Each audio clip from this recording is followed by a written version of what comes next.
देखिए, जब काफ़ी अंधेरा होता है ना, तो उजाला के लिए कुछ ना कुछ करना ही पड़ता है, लाइट जलाना पड़ता है। इसी तरह हम लाइट जला रहे हैं। एक है, बहुत अंधेरा हो गया है, अब सूरज निकलनी चाहिए, तो इसी तर्ज पे मैं कहना चाहता हूँ कि अब हम लोग को फ्रंट से बैटिंग करना पड़ेगा, पीछे से नहीं करना बैटिंग। यदि यदि हम लोग समाजवाद सेकुलरिज्म को लाना चाहते हैं बिहार में, तो हम लोग फ्रंट से बैटिंग करना है। यदि कुम्हार में हम लोग पैदा लिए हैं, तो मेरा फर्ज बनता है कुम्हार की बेहतरी के लिए काम करना। आदमी दे के क्या जाएगा, कुछ तो दे के जाएगा अपने जहाँ से पैदा लिए हैं। तो उसी के क्रम में हम कुम्हार से लड़ना चाहते हैं। कौन सी पार्टी से? मेरी पार्टी राष्ट्रीय जनता दल है। राष्ट्रीय जनता दल ही आपने क्यों चुना? आपको पता है ना कि वो समाजवादी पार्टी है, सेकुलर पार्टी है, तो इसीलिए मैंने उसको चुना है। बाकी कोई पार्टी उसकी क्लोज भी नहीं है। लेकिन कुछ दिन पहले देखा गया तेजस्वी यादव का वीडियो वायरल हो रहा है जिसमें पेन को फेंकते हुए नजर आ रहा है। काफी ट्रोल हो रहा है, कह रहे हैं कि नवी फेल है, इसको शिक्षा का महत्व नहीं पता है, पेन को फेंक रहा है। जहाँ तक पढ़ाई लिखाई की बात की है, तो चलिए एब्सर्ड क्वेश्चन है, क्योंकि मोदी जी का क्या पढ़ाई लिखाई आपको पता ही है, समझे। पढ़ाई लिखाई एक पैमाना नहीं होता है। तीसरी जी, पढ़ना नहीं गढ़ना होता है। रशिया में एक प्रभाव है, गौतम ऋषि से आप बोल से चेंज करने का। इसका मतलब क्या होता है, जो बुक्स उतना नहीं पढ़ाता है जितना एक्सपीरियंस पढ़ाता है। तो आदमी का जो बूढ़ा आदमी होता है उसको सब चीज़ का नॉलेज होता है। एक बच्चा को या आपको नॉलेज उतना नहीं होगा जितना एक बूढ़ा आदमी होगा। तो हम लोग समय के साथ साथ बहुत कुछ सीखते जाते हैं। जो आदमी रात दिन पॉलिटिक्स में ही रह रहा है, पॉलिटिक्स ही जी रहा है, उसको पढ़ाने लिखाने की क्या जरूरत है।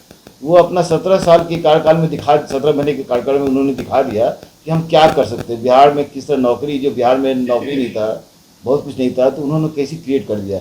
टूरिज्म बिल्कुल ही नहीं था, हेल्थ का स्ट्रक्चर बहुत ही खराब था, हेल्थ को इतना इम्प्रूव कर दिया। जो डिपार्टमेंट उन्होंने लिया, सब डिपार्टमेंट को टॉप पे लेके गए। यही पढ़ाई होता है। जैसा कि आपने सर बोला कि 17 महीने में माननीय तेजस्वी यादव जी ने 5 लाख रोजगार दिए, उनका दिन था। हाँ बिल्कुल, उनका दिन। इससे पहले तो 20 साल तक देन किनका था? ये तो तेजस्वी का दिन था ना। तेजस्वी का तो दिन था। मुख्यमंत्री के हाथ में इतना पावर होता है, कोई नौकरी दे सकता है जब क्यों तक नहीं? मुख्यमंत्री एक्चुअली होता है क्या ना, वो जब तक भाजपा के साथ उसका संगम रहेगा, नौकरी की आप बात ही नहीं सोच सकते हैं। आपने कभी देखा है भाजपा शासित राज्य में एक भी नौकरी देखा है आपने? नहीं देखा है ना। यदि है तो वो बताइए। अभी तो भर की बहाली नौकरियां दे रहे हैं। अब इलेक्शन ईयर है, जो पैटर्न हम लोग सेट किए हैं, उस पैटर्न को फॉलो कर रहे हैं वो लोग। वो तो कहते हैं बीजेपी वाले ना कि लालू यादव हो या फिर तेजस्वी यादव हो, लालू जी लिए जब उनकी सरकार थी तो जमीन लेने का काम किए थे, अब उनके बेटे जो है पैसा ले रहे हैं, उसके बाद नौकरी देने की सही बात है। अभी 70,000 करोड़ का हिसाब मांगने जा रहे हैं हम लोग। ये तो प्रूफ तो नहीं हुआ है ना, कोर्ट में चल रहा मामला ना। ये 70,000 करोड़ का आपको प्रूफ क्या कि जब भी क्या का रिपोर्ट आता है, वो प्रूवन रिपोर्ट आता है, सरकारी मैसेज है ना। वो कह रहा है 70,000 का हिसाब ही नहीं है। एक आप मोबाइल खरीदने जाते हैं, आपको दिया जाता है ना कि ये मोबाइल का इतना दाम है, इतना ये है, इसमें खर्चा हुआ है।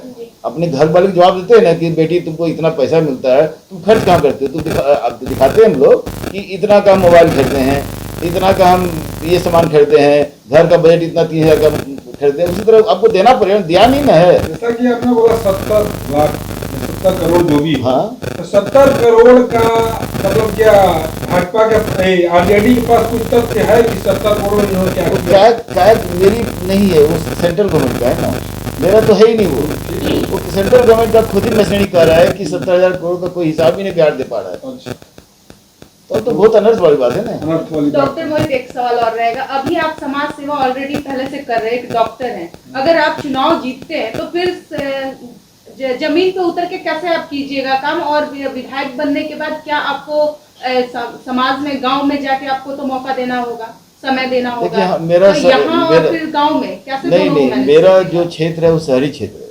हमारे यहाँ सबसे इम्पोर्टेंट है एजुकेशन, स्कूल। मेरे स्कूल जब से नीतीश बाबू की सरकार आई है, आपको पता नहीं होगा, आप लोग तो देखी नहीं है। जब पहले पाटलिपुत्रा स्कूल था, जितना भी सरकारी स्कूल था, उसमें एडमिशन के लिए बड़े बड़े VIP का टेलीफोन आता था, मेरे बच्चे को एडमिशन ले लीजिए। वहाँ से बच्चे IAS बन के निकलते थे, बहुत अच्छे डॉक्टर्स बनते थे। मेरे बहुत सारे दोस्त हैं जो पाटलिपुत्रा में पढ़ के डॉक्टर बने हुए हैं और सुपर स्पेशलिस्ट हैं। तो स्कूल का पूरा इंफ्रास्ट्रक्चर ही खराब कर दिया है। क्योंकि इंफ्रास्ट्रक्चर खराब करने के पीछे रीजन क्या था कि जो सरकार प्राइवेट स्कूल जो है, जैसे DPS है, बहुत सारे स्कूल जो खुले हैं, वो तब चलेगा जब सरकारी स्कूल खराब हो जाएगा, ठीक है ना। तो हम लोग अपने जनता पे एक्स्ट्रा लोड दे रहे हैं। सरकारी स्कूल क्या है, वो केंद्र है पैसा उगाही करने का, और सरकारी स्कूल जो है तो बिल्कुल फ्री में पढ़ाता है, फ्री में बुक्स देता है, सब चीज़ तो फ्री में ही होता है वहाँ ना। नहीं, हमारा सवाल ये था कि आप डॉक्टर के पद पे रहते हुए अगर आप फिर विधायक बनते हैं, अगर जनता आपको जिताने की काम नहीं, करती है मैं कुम्हरार की जनता, तो दोनों जगह कैसे डॉक्टर मोहित मैनेज करेंगे? क्योंकि जीतने के बाद आपको तो गांव में रहना पड़ेगा, क्षेत्र में जाना तो पड़ेगा, पटना जनता के शहर, बीच वही में। कह रहे हैं, पटना शहर में ही मेरा क्षेत्र है ना, मेरा शहर में क्षेत्र है। शहर की जो जरूरत की चीज़ है, शहर में क्या आपको चाहिए, शुद्ध पेयजल। तो पता ही है कुम्हरार में नल जल योजना फेल हो चुका है, सबको पता है, आप लोग जाके पता लगा लीजिए, अभी भी यहाँ पे नल से पानी नहीं आती। ठीक है। दूसरा सड़क की हालत, तो आप तो वहाँ से चल के हम लोग सड़क का हाल देख ही लिए होंगे, मेरे हॉस्पिटल तक पहुँचते पहुँचते कितना वहाँ झटका लगा होगा। उसके बाद शिक्षा है जो कि बिल्कुल ख़राब हो गया है। स्वास्थ्य का ये हालत है। अभी आपको लेके चलते हैं ये कंकड़बाग का जो मेडिकल सेंटर है, पीएससी जो है, एडिशनल पीएससी है, वो किस हालत में है, उसकी बिल्डिंग की हालत क्या है। तो इंफ्रास्ट्रक्चर भी नहीं है, दवाई जो है कचरा के बीच में पड़ा हुआ है, वहाँ से पानी, नाला का पानी बहता है, उसके ऊपर से फ्रिज रखा हुआ है जिसमें बच्चों का वैक्सीनेशन किट रखा हुआ है। आप सोचिए कि क्या हालत है, ये शहर की बात है। तो किस तरह से हमारे स्वास्थ्य मंत्री और हमारे यहाँ कुम्हरार के विधायक जो है क्या कारण था। उसकी बात यदि आप कहिए कि कुम्हरार बहुत पढ़ा लिखा क्षेत्र है, तो हमको तो लगता है कि पढ़ा लिखा क्षेत्र भी है, तो उसको दिखाना पड़ेगा पढ़े लिखे क्षेत्र आदमी का क्या ये है रोल है, वो अच्छे कैंडिडेट चुने। 20 साल से हम लोग यही हाल देखते हैं। तो मुद्दा क्या होगा जीतने के बाद? जनता तो आपको हाँ, आपको मैं बता रहा हूँ कि स्कूली सिस्टम को हम मैं ठीक करूँगा, पक्का गारंटी देता हूँ कि मैं स्कूल में खुद जाके चेक करूँगा क्यों हमारे बच्चे यहाँ एडमिशन नहीं ले रहे हैं और क्यों नहीं हो रहा है, पहला। दूसरा, सड़क के बारे में है, सड़क 3 बार आज तक साल में 3 या 4 बार टूट जाता है कुपलेन से, फिर बनाया जाता है, तो बड़े बड़े गड्ढे भी रहते हैं। हम लोग साल में 6 महीना मेन रोड का बता रहे हैं, उसका ये हालत है, तो वो नहीं होने देंगे। सुप्रीम कोर्ट का रूल है कि एक बार खोलिए, आप एक ही बार में डेवलप कीजिए, एक ही बार में जो करना है, बार बार नहीं कर सकते आप। और 3 साल से पहले रोड दोबारा बनता है तो ठेकेदार की गलती है, ठेकेदार को पनिश किया जा सकता है। तो विधायक कंप्लेन करें ये रोड 3 साल में खराब कैसे हो गया है। अब तो रूल निकला है ना कि जब 3 साल के अंदर रोड खराब होता है तो उसको बिना क्रॉस कर, इसी के लिए सुप्रीम कोर्ट अपना डायरेक्शन दिया है कि ये गलत है, ऐसा नहीं हो सकता है। आम जनता को पहले तो ऐसा डिसीजन तो नहीं दिया है, वो पहले भी दिया था। नहीं पहले लोग अमल नहीं करते, मैं अमल करवाऊंगा, आपको कराएं। समझे। आपको ये भी बताते हैं, यदि विधायक यदि स्ट्रांग हो तो विधायक का एक फंड आता है। यदि विधायक को बहुत सारे जान पहचान हो, ये हो, तो एक्स्ट्रा फंड बहुत सारा बुडको से आता है, डेवलपमेंट के लिए बहुत सारा फंड आता है जो अपने क्षेत्र में। जैसे कि आप देखिए, आप टूरिज्म, बट ऐसा नहीं है कि कुम्हरार में टूरिज्म का स्कोप नहीं है, बहुत ही स्कोप है। यहाँ पे पाटलिपुत्र की राजधानी आप कुम्हरार देखी ही है, वहाँ पे अभी तक बुद्धिस्ट सर्किट में प्रॉपर्ली प्लेस नहीं हुआ है।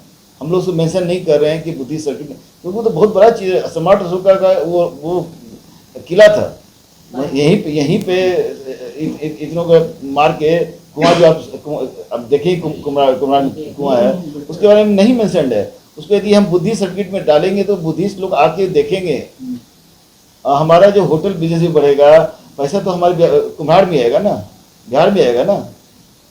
तो वो चीज, वो तो विधायक के विल पावर पे है ना, आप कितना अपने क्षेत्र को कितना डेवलप कर सकते हैं। लास्ट सर सवाल आपसे कि सर कुम्हरार के अगर आप विधायक बनते हैं, आपको जनता समर्थन करती है, तो आप कुम्हरार के लिए पहला ऐसा कौन सा चीज करिएगा जो कुम्हरार के सभी क्षेत्रवासियों के लिए हित में होगा? मैं सबसे पहला काम करूंगा, ऑनेस्टली बता रहे हैं, मैं स्कूल में जाके हर स्कूल में जाके प्रिंसिपल को रिक्वेस्ट करके उसके एक दिन क्लास लूँगा, वीक में 1 दिन क्लास लूँगा। मैं देखना चाहता हूँ बच्चा का क्या स्टैंडर्ड है और कैसे हमारे जो टीचर पढ़ा रहे हैं किस तरह से पढ़ा रहे हैं। यदि हम गरीब बच्चों को बढ़ाएंगे तो अपने आप मेरा सोसाइटी डेवलप होगा। अच्छा, आपका पहला मुद्दा यही रहेगा, शिक्षा। हाँ, और जितना पीएससी है, एडिशनल पीएससी, उसको मुझे पता है कैसे दुरुस्त करना है। मैं डॉक्टर हूँ, मुझे पता है कैसे दुरुस्त करना है। बाकी सब चीज़ तो चलो पाइपलाइन में है, उसी होती, लेकिन ये 2 चीज़ प्रायोरिटी है, हेल्थ और एजुकेशन। इसमें मैं कम्प्रोमाइज़ नहीं करने वाला हूँ।